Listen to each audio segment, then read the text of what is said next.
And perhaps one of the greatest miracles in my life was the day that I realized, many years ago, but I was at the university at the time. It was something that I had, like Moses at the burning bush, I had made excuses not to do it, not to participate, not to be there, not to give or make a contribution. But we have plans like that. God has other plans for us. And if we decide that somehow we're going to deviate, He brings us back to what He has, which is the best for us, although we don't always see it that way at that time. And what I realized was, as I was going then, not in an attitude of surrender, but in an attitude of resignation. Okay, I'll do it. I stepped out of the house where we lived, and I looked out across the sea. It was a dull day, like Port Elizabeth dishes up at its most unhappy.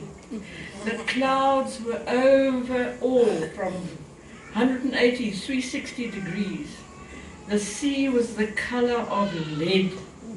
And I stepped out onto the stoep, and I pulled the front door closed behind me, and I stood there feeling like if I say verkleinde hoender, and you know what I mean, a wet, drenched fowl who really is not rejoicing in all the blessings that await.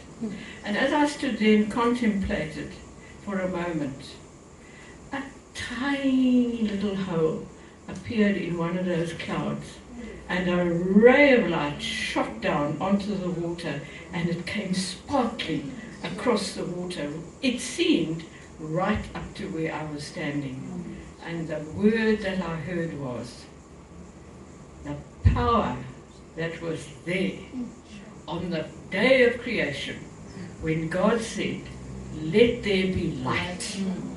That same power is there for us today. Now, as we sit here, brave hearts, great-grandmothers, grandmothers, mothers, daughters, you are brave hearts, and the light that was there on the first day of creation is still there for all of us. The only thing that prevents it from shining forth, as we heard this morning, is that we don't open our hearts to that on our knees and say, Lord, let there be light. That light has come at many times for me as what is known in social, psychological, counseling circles as other mother. Other mother, one word. We go onto the internet, we look for information about how to deal with situations. You are mothers, you are nurturers, you are caregivers, you are those who are trusted. You know, my mother-in-law was a wonderful woman. The lesson I learned from her was, and I'll just say it in Afrikaans, sy het nooit onder die familie geskinder nie. I actually got a job at the university, and I'd been there for 6 months, and we had a family gathering, and my sisters-in-law said to me, how's it going? And I said, no, very nice, thank you. She said, my one sister-in-law, are you still at the same firm? So I said, no, I work at the university now. That was 1970. And she said, what? How long have you been there? And I said, 6 months. You know, Percy's mother knew, but she never discussed one child with the others. Wow. And that was a lesson to me. Onder die familie word daar nie geskinder nie. It was a lesson that I hadn't experienced in my own family. But it's a very, very valuable lesson. So when I have been other mother to those of your children who come to me, I realized that that was part of God's plan, was to educate me in so many seemingly small ways, just the everyday lessons of life. And I have often sat at my desk with a student opposite me who knows that what I say to them on the first day of every academic year to the first years, remember those young, inexperienced first years who come from all over and even across South Africa's borders, they've come to a strange environment and they need to know that there's one-stop shop. Like this is a one-stop shop. Famhealth, for so many of us, there's got to be a one-stop shop for those young people. And I say to them, from today, remember, forever, you belong to me. Some of them go grey. Some of them look scared. Some of them burst out laughing, and others just shake their heads as much as say, I can't. Oh no, no thank you, we don't want to belong to you. But if they test the situation, by God's grace, they test the situation when they're in need of something. Everyone different. They come to the door, may I speak to you for a moment? Certainly. They know that what they deal with there, with me, goes no further. And I thank my mother-in-law for that. And it goes no further except for action. Such as Famhealth gives action, it goes no further other than the richness of a redwood forest. Because we have contacts and networks that those individual young ones don't perhaps have. But that's what we're there for, to share every richness that we have. Even if it's perhaps 1 cent's worth, it's better than they've ever had before. Somebody who nurtures, somebody who cares, the other mother, because that's what their mothers have done for them at home, and they need an other mother somewhere. A community term that is well known in counselling circles. One day, a young man came to my door, and I looked up, and I said, good morning, and he said, good morning. I have to teach them to say good morning, good afternoon, please, thank you, and one very important thing, to put their hands in front of their mouths when they yawn. You can't believe it, and they do aerobics in lectures. And I have to say, this is not an aerobics class. And I have the feeling sometimes that they do it because they know somebody expects it of them. I don't know whether it's a lifestyle. If it is, I'm grateful. But one day, someday, they remember that somebody cared enough to tell them, to put it right. Anyway, he came into my office and he said, I'd like to ask you a question. I said, certainly. He was brand new first year, 3 weeks into the academic year. Strange, not aware of the world he was entering, which is the construction industry. And he said to me, please, I'd just like to know, when I qualify, will I have a job? Now, qualifying was 4 years down the line, God willing. So I said, have a seat. And he looked at me and I said, why? Why are you asking me? So he said, no, I just want to know, when I qualify, will I have a job? So I said, why? So he looked at me and I noticed the eyes got a little bit harder, you know. And he said, no, I just wondered. I said, why? So he said, well, my dad says that the construction industry is a boom and bust industry. Sometimes it does well and sometimes it's absolutely nothing. And I just want to know, when I qualify, will I have a job? So I said, why? So he said, excuse me, could I ask you a question? I said, certainly. He said, do you have kids? And I said, no. And he said, oh gee, aren't they lucky?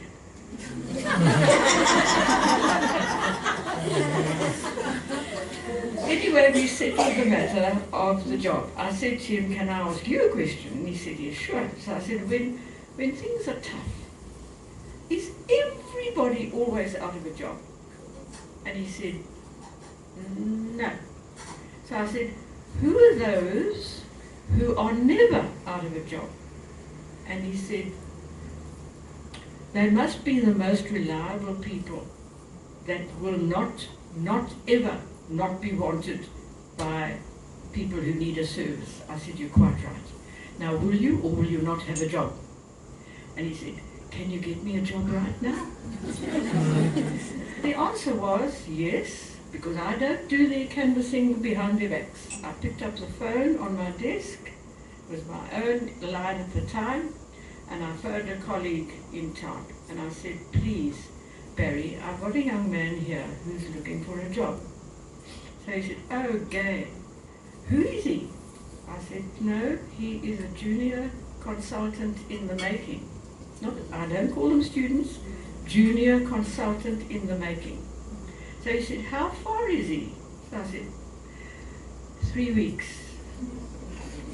So he said to me, oh, Gaye, what do you expect me to do with him?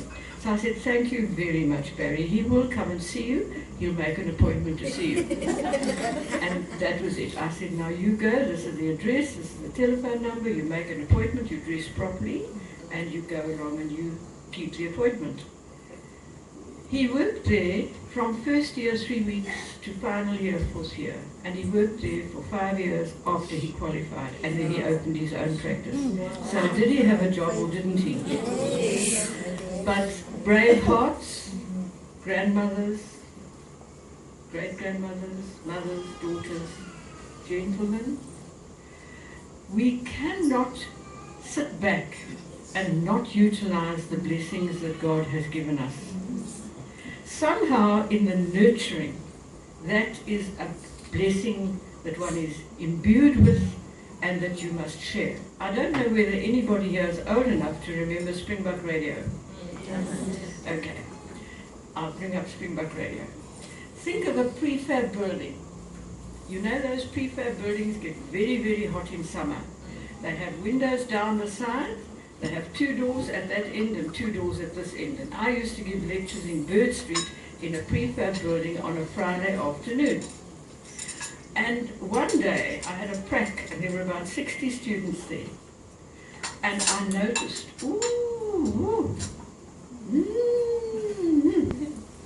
So I decided it was time to speak a word. So I said to them, gentlemen, there were no ladies in the class, and this is way back in 1976, I think. I said, gentlemen, I want to say something to you. You are sports people, you have parties, you braai, you drink, you smoke, you do all sorts of things, and I'm sorry, but it has an effect.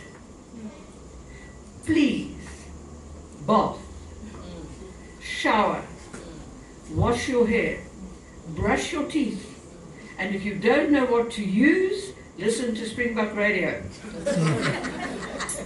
Well, the next lecture that I went to, all the windows were open, and as I walked up the narrow alley between the 2 buildings with my stack of notes, I heard them say, shh, shh, here comes the smell. And I walked into the lecture room and the counter was about this high. So I looked over the counter at them, quite high, and I thought, oh, here it comes. Blue Stratos, Seaforth, whatever.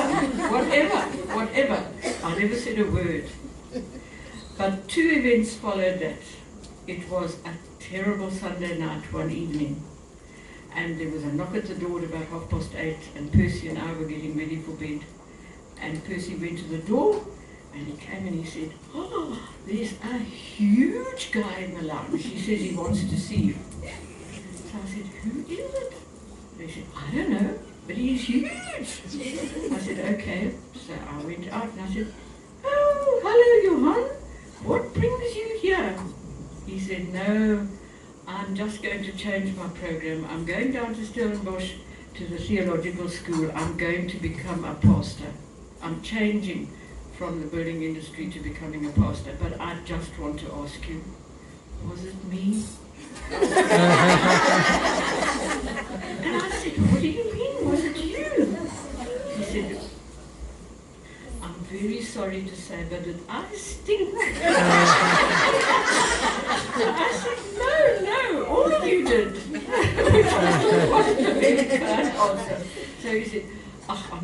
sorry, you know. I never thought, because we do have rugby practice on a Thursday night. Anyway, the other tale to the story is that I was sitting in my office. Very seldom did I take a holiday, because Percy didn't take holidays over the Christmas holidays, because everybody else who had children used to take their leave. So I used to go out to the campus and prepare for the new term.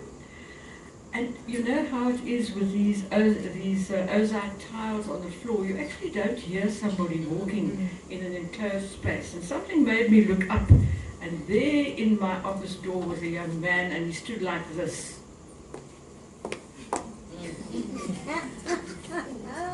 I got quite a fright. And I said, "Good morning, can I help you?" And he said, Nee, ek het net kom kyk. I just come to have a look.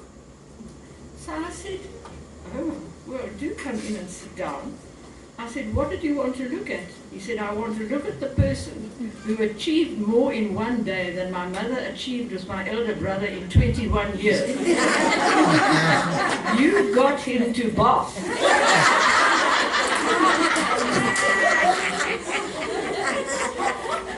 So you see, we never know what the ripple effect is years, even on people that we haven't had any contact with. But with the blessing and let there be light, the greatest moment of light was when a young girl, her name was Felicity, sat opposite me one day, and as I was speaking to her, her eyes were closing, and I noticed she looked so grey.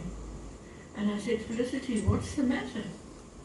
So she said, "I haven't eaten for 3 weeks." I said, "Why not?" She said, "Well, you know, I stay in res, and when we come to university, these big chain stores send their reps to the residences, and they let you sign up for rolling credit accounts. And my mother and father sent me the money for my meal cards and my fees, but you know, I'd spent so much at those shops at Greenacres, and I owed them so much money, and there were lawyers' letters, and she said I had to pay the bill to keep myself out of jail."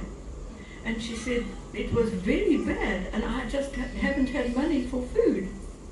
Well, you see, that's when other mother works. And I said to her, "But tell me, what do your mum and dad say?" And she said, "They don't know, but you know now." I said, "Yes, I know now. It won't go further at all." But they come with no knowledge of how to work with money, with not how to manage, and get into serious trouble. The university has stopped that now. They don't have the sign up and go and get so many free vouchers and whatever from the shops, which is a wise thing. But when they need their family, and they need the redwood forest strength that Dr. Govinda mentioned, then there must be somebody there. And I can remember the Senate at the university when there were only 2 female heads of departments there. Professor Mary Mellish was one, very wonderful nursing sciences head of department, and I was the other. And the male members, bless them, couldn't understand that the 2 of us felt that the most important people are the first years on the campus, and that university is the last post for nurturing, because sometimes it doesn't happen in the family, sometimes it doesn't happen in the schools. They don't get that caring and love that they should have, and they come into a strange environment. Somebody's got to care for them. And mothers, grandmothers, great-grandmothers, it's a great privilege to be an other mother. You, in your capacities as biological mothers, are other mothers to many. I know you are. And the other day I listened to a talk by Professor Jonathan Janssen, who's the Vice-Chancellor at the University of the Free State. And the interviewer said to him, "How can we pull things right? How can we get things right?" And Professor Janssen said, things have gone too far for government. They're out of control for government. But what we can do is the individual must take over. The sharer, the carer, the nurturer, the one who loves beyond themselves, the one who creates the, and I use Dr. Govinder's words here, the redwood forest. Because in each one of us, there is a forest of seeds. Think about it. And we drop them as we go every day, and we plant other forests. And the most rewarding is when your little ones grow up and come to you, and they've made it, and you have shared that making with them by God's grace. The light has shone, and it has brightened and enlightened and empowered as it should, because we have not stopped it. But all that I want to say is that God bless you in your role as mothers, grandmothers, great-grandmothers, other mothers, community workers, sharers, givers, those who love, those who culture, those who cultivate. It takes cultivation to grow a beautiful bloom like you have here today in the vases. And so it is, it's a nursery. It's a nursery from day one. You know, the moment a child is born, a mother is created.